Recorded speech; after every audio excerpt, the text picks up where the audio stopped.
Hello, this is Crazy Suzzie with a creepy reading. Today I will be reading you my personal creepypasta called Minced Meat.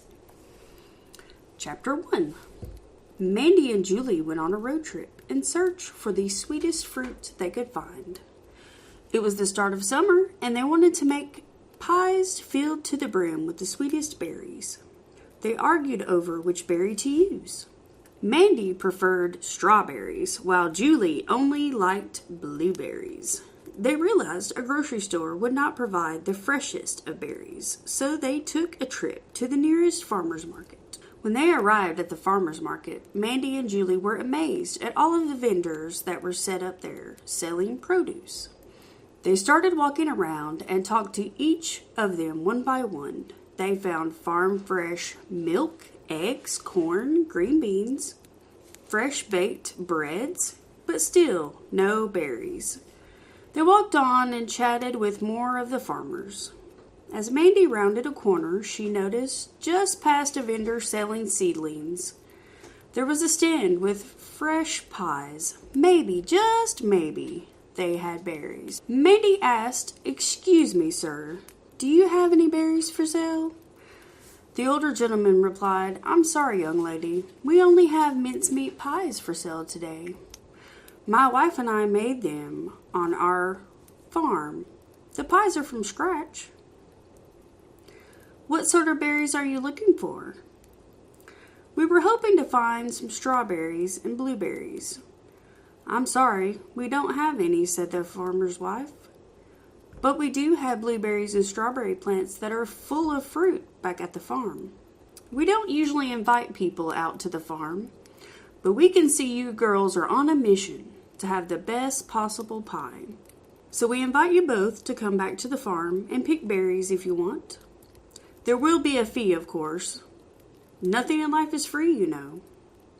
By the way, my name is George, and this is my wife Adele." Mandy talks to Julie. Julie says, "Well, we will not find any fresher than picking them ourselves." Mandy and Julie follow George and Adele back to their farm.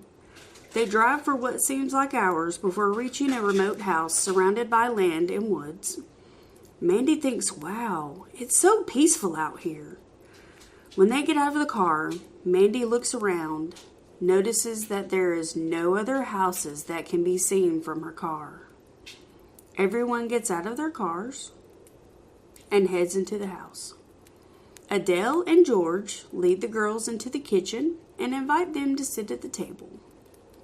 Adele says, "You girls must be thirsty. It is so warm outside. Would you like some iced tea?" Mandy and Julie, almost in unison, say, "Yes, please." They all sit at the table, drinking iced tea, and cool off from the long, hot car ride. Mandy asked, "Do you have any neighbors out here?" George replies, "We do have neighbors. They're just a few miles back. We own 10 acres, and most others who live out this way own several acres also. Farmers mostly, live out this way. Adele chimes in, "Would you girls like to try some of our famous pies?" "Okay then, I will get one of our fresh-made pies. Will take a moment. You girls shouldn't pick berries on an empty stomach." Adele goes into the pantry closet and comes out with a whole pie. She puts the pie, plates, napkins, forks, and a pie cutter on the table. After the first bite, both girls agree it is the best mincemeat pie they have ever eaten. Both Mandy and Julie have a second helping because the pie was so amazing. After eating her last bite of pie, Mandy stretched, stood up, and took a deep breath and looked at Julie and said, "Well, come on, let's get to picking." Julie looked at Mandy with a frown and says, "Well, okay. I'm not really looking forward to the picking part, just the eating part." Mandy says, "You have to pick in order to eat it, silly. Let's get it while the getting's good." Julie stands with sunken shoulders. "Well, let's do this, she says. Girls, Adele says, I have some supplies you can use in the shed out back. Everything you should need is in there. Would you like me to come and show you? Oh, yes, please, replied Julie. No problem, says George. We'll be glad to help. George and Adele show the girls to the shed and help them gather up their supplies for picking the berries. Each of them were given a basket, gloves, and an apron. Adele and George then walked the girls over to the acre of land where the strawberry plants and blueberry bushes were growing. Mandy and Julie were in awe at the sight of all of the berries that lie before them. George and Adele brought with them extra baskets so that Mandy and Julie wouldn't have to return to the shed when their baskets were full. Well, Mandy, Julie says, how shall we do this? Mandy says, the same way we do everything, as a team. Let's both pick one type of berry, then the other. Teamwork for the win, says Julie. The pair take their apron and get suited up and ready to start picking berries. They decide together that the smaller berry would probably be the harder one to pick and thought it would be best to get it out of the way first. 1 hour later, they had 2 full baskets of blueberries. Proud of themselves, the 2 friends gave each other a blue-handed high five. As they realized 5 minutes into the job, the gloves made picking much harder and had to remove them. Julie says, it's okay, we just look like we murdered a clan of Smurfs. Mandy laughed out loud at that comment. That was a good one, Julie, Mandy says. So, Julie, is that enough blueberries for you? Yes, Mandy, I believe it's enough for my pie and for us to snack on. I don't know, says Mandy. Maybe we should pick one more basket just to make sure. Well, says Julie, it's better to have more than you need than not enough. So again, the 2 pick up a basket and get to work picking blueberries. This go-round, they pick up the pace and get a good rhythm. They fill their baskets in 45 minutes instead of the hour it took the last time. Proud of themselves, they give another Smurfish high five. Well, that went better than I thought, says Mandy. Right as they started picking strawberries, Adele arrives with large glasses of iced teas. Mandy says, you are a lifesaver, Adele. Adele says, well, I have been known to be pretty good at quenching a thirst in my day. Julie tries to laugh with a mouthful of tea and almost chokes. Adele says, easy now, it wasn't that funny. So how are you girls doing with the picking, asked Adele.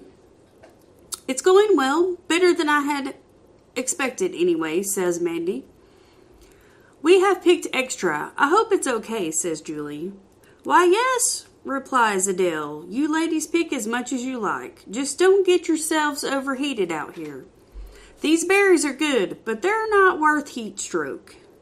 Yes, ma'am, we will be careful, replied Mandy. The picking duo continued on with the task of filling their baskets with. They looked at each other and nodded, placed the full baskets with the others, and grabbed an empty one and proceeded to fill it. And again, like before, these baskets were filled in 30 minutes. Julie asked Mandy, how many baskets of strawberries do you need? Well, Mandy says, I need more because I think they might cook down in the pie, and I know we will snack on them when we are preparing them for the pie. So, just to make sure we will have enough, I would like to pick more. Okay, if you insist then. The girls gathered up the last 2 empty baskets and picked with the last remaining energy they could muster. And in 27 minutes, they had 4 full baskets of blueberries and 6 full baskets of strawberries. Full of pride about a hard day's work, the girls smiled at each other and hugged. The girls quickly realized They can't carry all the baskets between the two of them, so they return to the house with just 2 baskets each. When they enter the kitchen, Adele is at the table surrounded with baking supplies, and George is sitting there as if supervising the situation. George says, "So how did the picking go?" Julie says, "It was rough, but fun." George says, "You're hired." They all laughed. Mandy says, "We have 10 baskets in total, but we can't carry them all in one trip, so we carried what we could." Adele says, "Well, that is okay. Would you like to learn my famous pie crust recipe?" "I have to make a batch for our pies for tomorrow," Mandy asked. "So you make them daily and always from scratch?" Adele says, "Yes, that is the only way I know how. Fresh is best," says George. Mandy says, "Wow, I was only expecting berries, and now we're getting a lesson in homemade pie crust?" "Thanks so much, Adele." "You girls are very welcome," says Adele. "We don't often get company," says George, "so it's nice to share our knowledge." George goes into the pantry and comes back with aprons and hands one each to both Mandy and Julie. They both trade their dirty aprons for the clean ones and stand on either side of Adele. They watch her intently as she shows them how to make her pie crust, and the trick, says Adele, is to put ice in the water. The colder it is, the flakier the crust will be. When she is done making the crust, she wraps it in plastic wrap and places it in the fridge to keep it cold for later. "So, girls, do you want to give it a try?" says Adele. Adele grabs a clean bowl and places it in front of Mandy and says, "Here you go." Mandy begins measuring flour just as Adele had done. She looks back at the recipe to make sure that she is using the correct measurements. Julie is also given an empty bowl and she follows along with Mandy. And they both make pie crust just as Adele had done. Adele, pleased, patted them both on the back and says, "You are both a quick study." The girls wrap up their dough and place it in the fridge along with Adele's to chill. "So now what do we do?" asked Julie. "Well," says Adele, "now we clean up the mess. And then we go and get the rest of your berries and bring them in to be cleaned." The 3 women worked together and the cleaning was done in just a few minutes. Everyone went outside to bring in the remaining basket of berries. With all of the berries inside, Mandy and Julie have now realized it's getting late. "The drive out here was quite long," Mandy says, "and we have a long drive home. Maybe we should be heading out now." "Oh, I understand," George says. "The girls sure have worked hard today," Adele chimes in. "But I would hate for you ladies to take such a long trip on an empty stomach. Would you like to stay for dinner?" Mandy looks at Julie and says, "Well, I know it's such a long trip." Julie's response is, "I could eat." Mandy says, "Well, I guess another 30 minutes or so will not make that much difference." "Sure, we will stay." George smiles and pats Mandy on the shoulders and explains, "You will not be disappointed. Adele is making her famous rump roast with roasted vegetables, mashed potatoes, gravy, and rolls." Julie's mouth is now hanging open. Mandy replies for the both of them and says, "Wow, we don't get many home-cooked meals." "Thanks so much, Adele and George. You girls are very welcomed." "Well, girls," Adele says, "can you help me clear the table?" "We will be ready soon. I already have the roast in the oven." "Ready?" says Julie. "I don't smell anything cooking." George laughs. "This is an old house. The original kitchen is in a separate building called the summer kitchen. It's an old wood-burning stove. Adele loves to cook in that old wood-burning stove." Why not use the stove that is right here? Well, replies Adele, the old stove adds the best flavor to the food. Plus, because it's in the summer kitchen, it doesn't heat up the main house like the new stove does. So, on hot summer days, I like to use the old wood-burning stove. It's a lot of extra effort to use the old wood-burning stove, but it is so worth it in the end. Just wait and see, explains George. This roast will knock your socks off. Mandy and Julie set the table as George fills glasses with sweet tea. Adele finishes preparing the side dishes for dinner. Adele and George go to the summer kitchen to retrieve the main course for dinner. They return, and the smells that follow them makes Mandy and Julie's mouth water. Man, Julie says, that roast smells amazing. George replies, and it tastes even better than it smells. They all sit down and look before the table that is full of food that smells so heavenly. Mandy says, I'm not sure tasting this food will do the smell justice. It smells that good. They all pass plates around and fill their plates with some of each of the items on the table. Julie and Mandy are so in awe about the taste of the food that they barely say 2 words. They're just making noises. Adele says, so are you all enjoying my roast? Mandy says, I'm not sure how you made this taste so good, but I have never had a roast like this before. Well, thank you, Mandy. I'm not sure I've ever received such a great compliment before. Julie, with a mouthful of roast in between bites, says, oh yeah, this is really good. Thanks, Julie, says Adele. Adele has been marinating this roast since yesterday, says George. Aged and marinated. Plus, she likes to cook in that wood-burning stove. She loves that old clunker. George, you're an old clunker, and I keep you around, so don't complain about my old stove. It does its job just like you do. George says, well, I suppose it does. Mandy laughs and says, my compliments to the chef and the stove. You both make a great team. We have been together a long time, Adele says. I grew up on this property. I first learned to cook on that wood-burning stove, and we have a kinship, the two of us.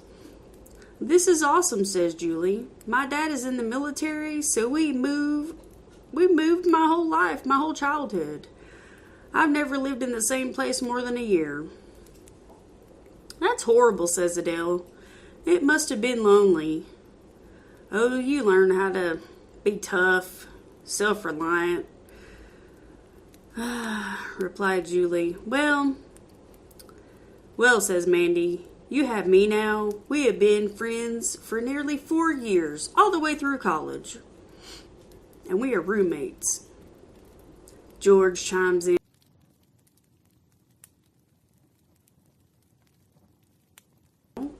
You all eat up. Nobody leaves the table hungry. Returns their focus to their food.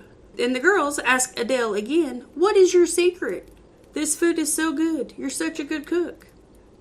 Adele laughs at them and smiles from across the table and says, why, it's love. Every good cook puts a little bit of love into her dishes.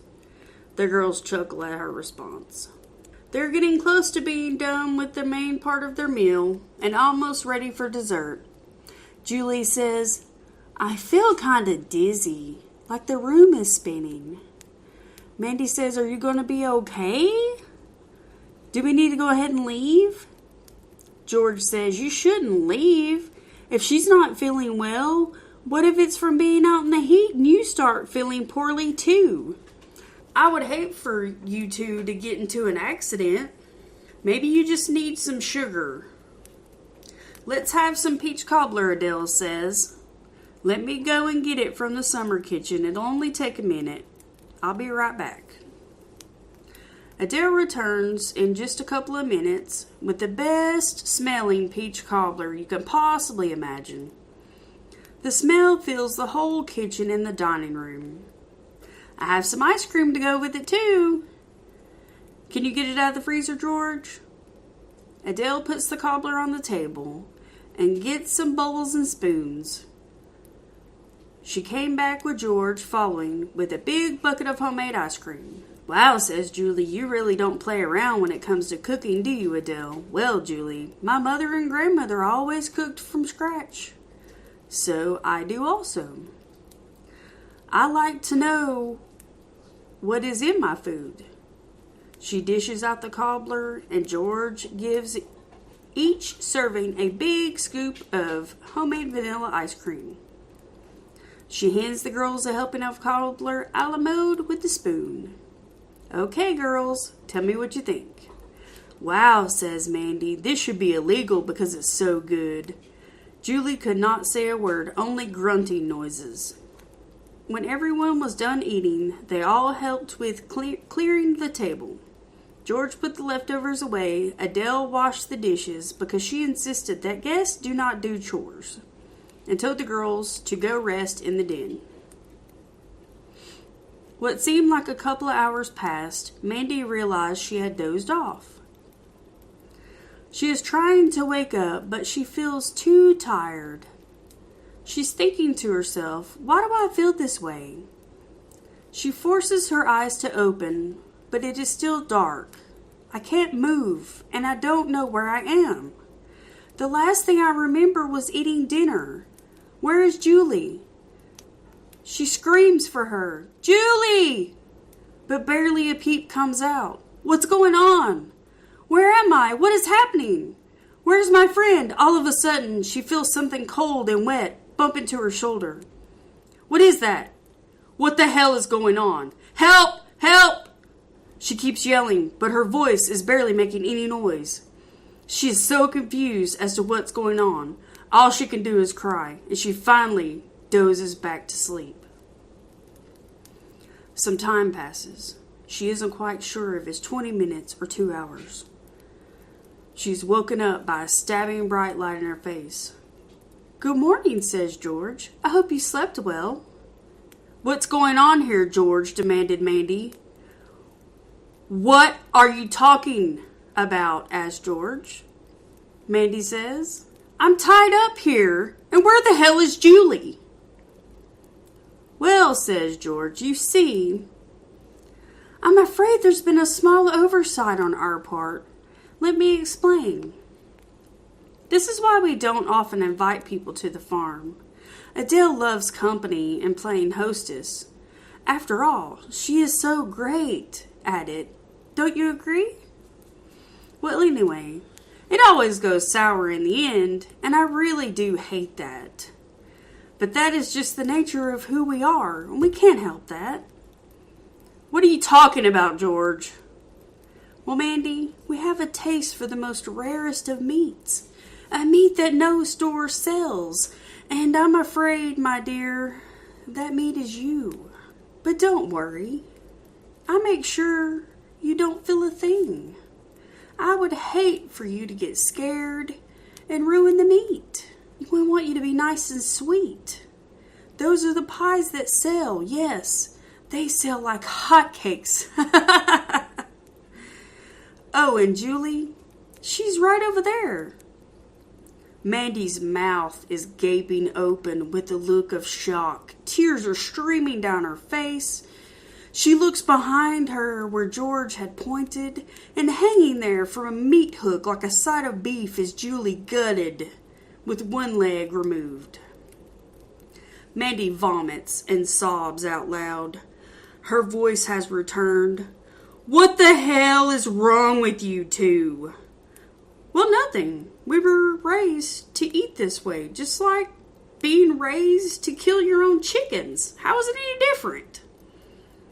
Well, now, Mandy, you can die knowing Adele's secret to her roast tasting so good, you see? See, you like it. She heaves again, but her stomach is empty, so nothing comes up. You can die knowing your flesh will be aged and cooked to perfection.